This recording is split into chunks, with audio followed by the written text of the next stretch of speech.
The next special test looking at meniscal integrity is the Apley's compression test. So it's the Apley's compression. So what we're doing is we have the patient position prone, 90 degrees of knee flexion, and then what we're doing is we're putting an axial load.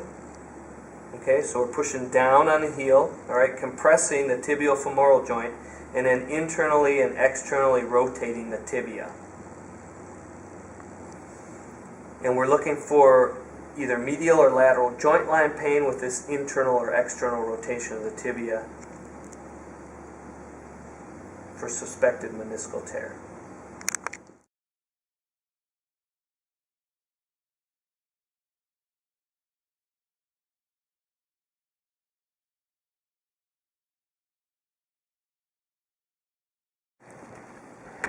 The next test, special test looking at meniscal integrity is the Flick test. You won't find this in the book. It's a special test. And what you want to do is, when you're doing this test, is come forward just a little bit. Perfect.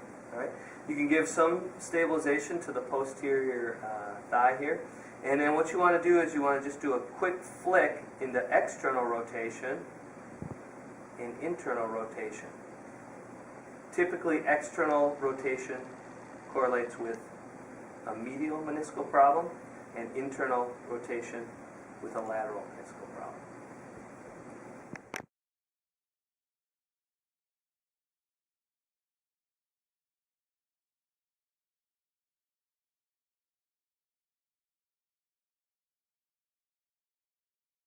The next special test will be the patellofemoral grind test, or the Clark sign. It's also called the quad inhibition test.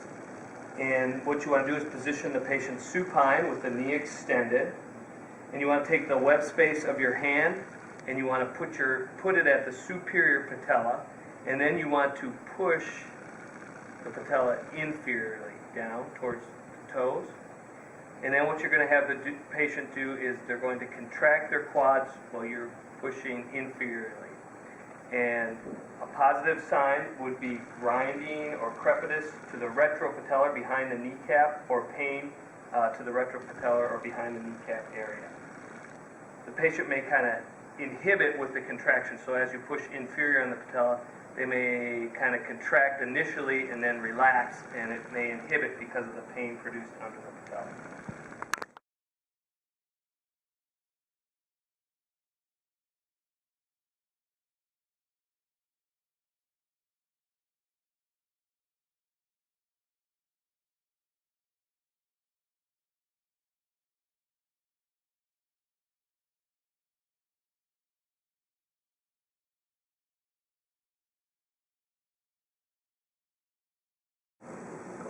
All right, the next test we're going to look at is the plica test. So we're looking at the medial. The most commonly irritated plica is the medial plica along the medial shelf of the medial condyle of the femur, so right in this area. And there are a couple special tests that you can do. The first is the the Houston's plica test. So we're going to do that first, the Houston's plica test. So with this test, what you're going to do is you're going to put the heel of your hand on the lateral border, and you're going to kind of push the patella kind of medially when you do that. And you're going to start in an extension, and you're going to internally rotate the tibia, and then you're going to flex the knee. And flex and extend the knee. And around 45 to 60 degrees, you may feel a pop.